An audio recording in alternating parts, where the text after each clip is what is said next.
Testing, 1, 2, 3. I've come down to the square today to protest Qantas because Qantas announced last month that they won't allow people on their international flights unless they can prove they've been vaccinated for COVID-19 using some app. So it says on the sign here, Boycott Qantas, and I plan to boycott Qantas on account of that policy, and I encourage you to do the same. There are movements to boycott Qantas already in Australia, and it's been picked up in the UK. I'm not in communication with those people though. I'm acting independently as someone who has seen this on the news and is reacting to it. Now some people will say that this isn't something that's worth protesting about, but I think it is, because Qantas is just the first company to do this, and a bunch of others are going to follow suit. Not just other airlines, but railways, buses, taxi cabs, restaurants, supermarkets, and whatever else. And it will get to the point where you can't fly, you can't get on a train, you can't even buy food unless you take the vaccination that they tell you to take and verify it using the app that they tell you to use. Now the first thing to say about this is these are vaccines for coronavirus, for COVID-19. These vaccines have been developed in a matter of months, when the usual time frame for safety testing and trials of vaccines is at least a couple years. That's at the minimum. It's usually longer, 10 to 15 years. So they've been rushed and they've not been through the proper procedures. On top of that, they're using experimental technology in the vaccines. mRNA technology in the case of Pfizer and Moderna. With the AstraZeneca Oxford version, it's a little bit different, but it's the same type of thing. It's also experimental and involves tinkering with your DNA. Very risky, very Dr. Frankenstein type of stuff. But we're told it's all totally innocent and benevolent, and there's nothing to worry about. These are the vaccines that we'll be told to take. And anybody who tells you these vaccines are proven safe, whether it's News Hub, the New Zealand Herald, other mainstream media outlets, so-called experts like Susie Wiles or Michael Baker, or anybody else is lying to you. There hasn't been time for them to be proven safe. So we've got an experimental medicine which could have harmful side effects, which is going to make billions of dollars for these big pharmaceutical companies. And they're going to force you to take it, or you don't get to fly anywhere. At least not overseas. And that's not right.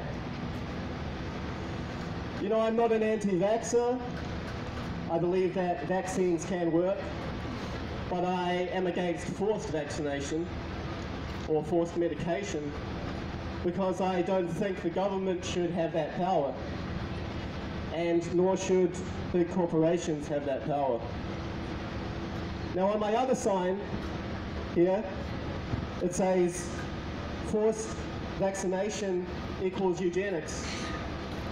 Now some people will look at that and say, you're having a laugh, aren't you? You're clearly exaggerating. You know, vaccines are just a medicine that these pharmaceutical companies have made for us so we can all be safe and healthy again. And that's a nice idea. You know, I like the idea as much as the next person, but it doesn't match the reality. The fact is, forced vaccination is based on the same theory as eugenics Or to put it another way, it is based in the theory of eugenics. The theory of eugenics, in the simplest form, is a theory that you can trample on the rights of the individual if it's for the medical good of the greater society. That is the theory. It caught on and became popular in the 1930s, and now it's back. It's back in a modified, updated version. And I could give a lot of grisly examples about how that theory played out in actuality in the 1930s and 40s. But I think everybody knows about that. Those memories have just been a little dulled by the passage of time. But ask yourself, do you have rights as an individual? Do you have the right that someone can't just come up to you and kill you, or torture you, or sterilize you? And if you have those individual rights, are they inalienable or unalienable? Are they innate?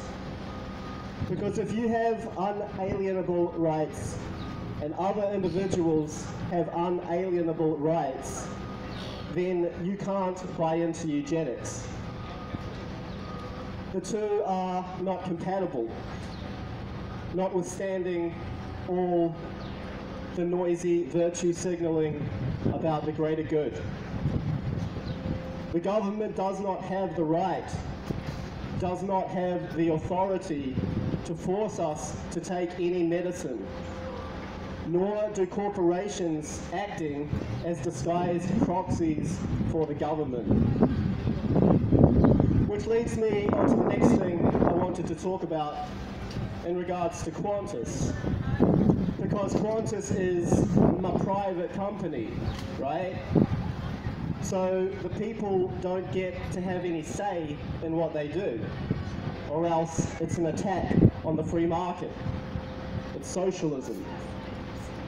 But this is a false dichotomy. First of all, Qantas is not purely free market. It's not a purely private company. The theory of laissez-faire economics says you rise with the market and you fall with the market. If you can find demand in the market for your product, you make money, you get rich. If the demand dries up, you fail. But it's dependent on the market. You put your fate in the hands of the market forces, for good or ill. But hang on, what's this here? This is a newspaper article I found from March 18, 2020 in Business Insider. Australian Airlines will receive a $715 million government rescue package in a desperate effort to keep them afloat through the coronavirus crisis. Australian airlines like Qantas will be effectively bailed out with $715 million of taxpayer money. And then there's this from Associated Press, March 31st. Qantas will reportedly push for government assistance should Virgin receive rescue package. Qantas has reportedly told the government it expects a $4.2 billion loan if Virgin Australia is bailed out. So just let's hang on and consider that for a second. $4.2 billion government loan, $715 million government rescue package. How is that free market? How is that a private company? You know, I'm not a socialist. I actually believe in mixed market economy, but at the same time, one second.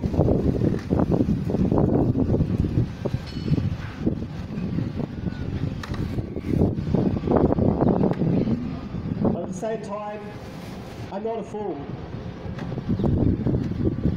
I'll leave that for a second. And I can see, one second.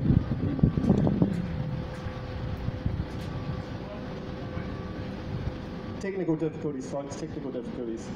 And I can see that these free marketeers are not pure free marketeers. Because when they hit a bump in the road with their sales or with their market performance, it's all about bailouts and rescue packages from taxpayer funds.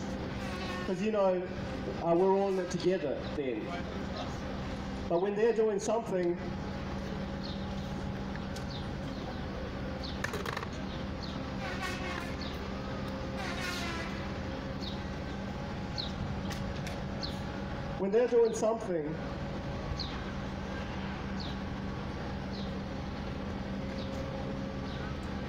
that's predatory, or when they're violating your constitutional rights, then suddenly it's all about my private company. It's all a social Darwinist landscape.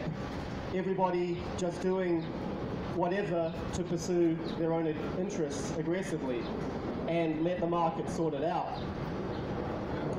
But the truth is that Qantas is taxpayer funded, and at the same time they're trying to force Australian citizens and other people to take experimental medicine against their will.